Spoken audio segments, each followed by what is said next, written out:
Hello guys! Good afternoon! Welcome to my YouTube channel. It's me again, Marilu Lubato, ang proud Cebuanang tendera. For today's video guys, ay share ko sa inyo ang aking munting general merchandise na paninda na bago ko lang siya sinimulan guys. So, kung gusto nyo malaman, kung gusto nyo masubaybayan ang aking pagsisimula ng aking merchandise business guys na sinimulan. So itutur ko kayo guys, kunti pa lang siya guys. So malapit na nating madagdagan ito guys kasi may plano kami na mamili ulit. Simula tayo dito sa aking mga plasticware, knife, mga sandok na stainless guys, ayan. At saka pangkuskus sa butong, may tatlo na lang ang aking mga baunan at saka imbudo.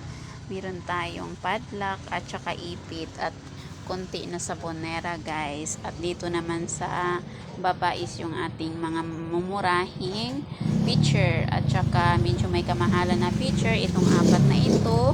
At may mga tabo tayo at saka mga anong tawag nito is sponge. Ayan, may mga palanggana tayong malalaki guys. Wala pa akong mga maliliit na palanggana guys. Ayan lang ang aking naka-display sa aking tindahan.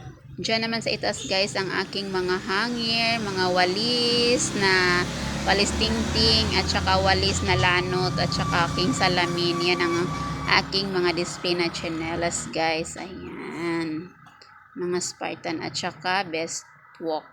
At dito naman ang aking balde. Ayan. Ayan, mga powel.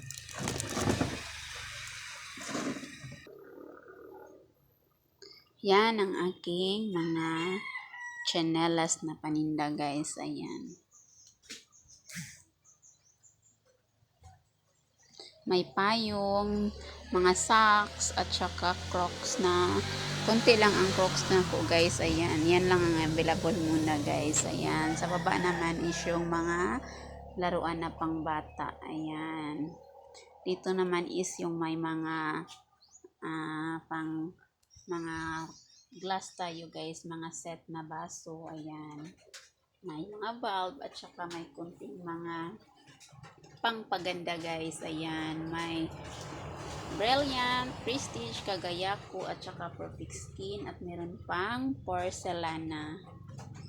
Mga pang-ipit sa buhok guys. Ayan, pang-ipit sa buhok, may eyeglass, mga eyeglasses tayo at saka mga accessories guys, fashion jewelry. Ayan, at saka may pa-flower tayo dito kasi may darating na ang Valentine's Day.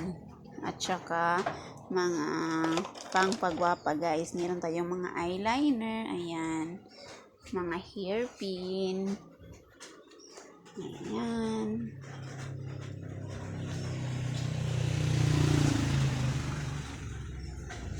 yan tayo ang ating door.